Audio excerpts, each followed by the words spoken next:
And we're back with Ukraine's ambassador to the United States, Oksana Markarova. Welcome back to Face the Nation.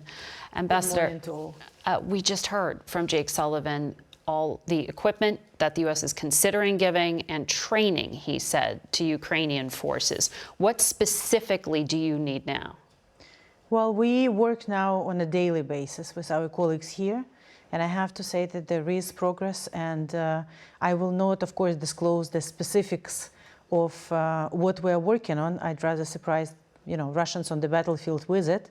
But I think there is an understanding that after the Battle of Kiev, we really have to win this Battle of Donbass, and we have to win this war.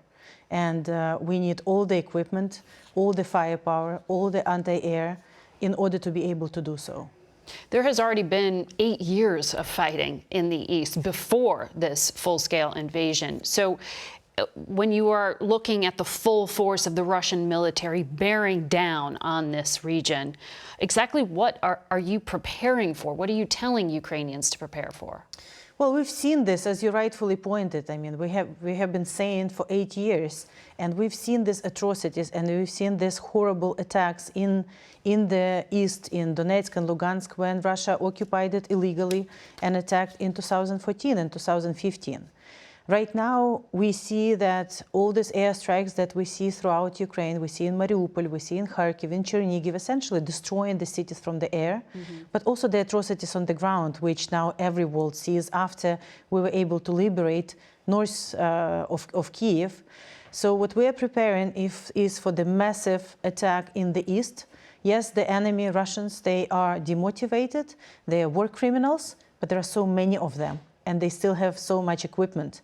And it looks like they're going to use all of it. So we are preparing for everything. We are preparing for securing the civilians. That's why the oblast announced the safe evacuation of children and women.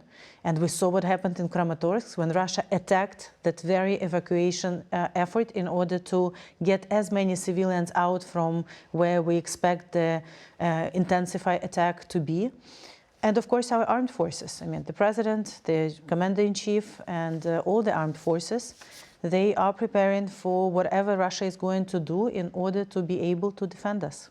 The Justice Department says it is working with your government on these alleged war crimes. And we've heard President Zelensky say you have radio intercepts, you have people in custody who have shared information about what they were told to do. They had maps of civilian areas they were told to bomb. So what happens to those rank-and-file soldiers? Do they face trial in Ukraine?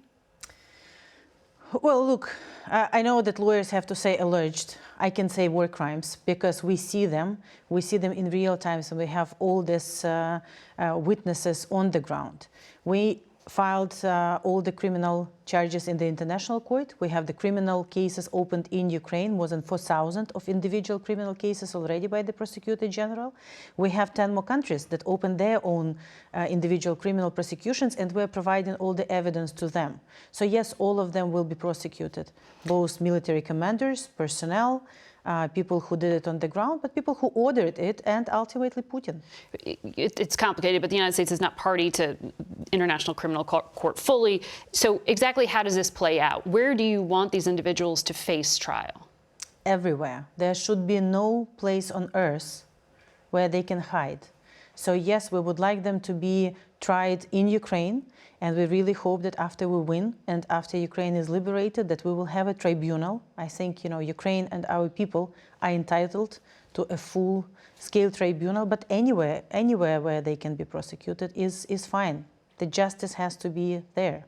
The United Nations estimates hundreds of thousands of Ukrainians have been moved to Russia since the invasion began. President Zelensky said 2,000 children were abducted. In his UN address, he made that claim. What evidence do you have of that, and do you know what is happening in these so-called camps? We just put out an official resource called War Crimes Ukraine UA, and we have the updated information there that almost 500,000 people, more than 400,000, have been forcefully deported or relocated to Russia. Out of them, 91,000 are children. What are happening? We are trying to locate all of them and get as much information as possible. We have already evidence and accounts that they're taken to either some temporary camps, that they are taking, that Russians are taking away their documents, that they're trying to relocate them somewhere else in Russia and ban them from moving back. So it's again another horrific war crime. And the diplomatic corps are working day and night to essentially locate the people. Also, we have given publicly the numbers of the consulates that people can call wherever they are and tell us where they are, who they are, so we can see and locate them. So we are collecting all the evidence on that and trying everything possible to get them home safely. Ambassador, thank you for your time today. And we'll be back with more Face the Nation. Stay with us.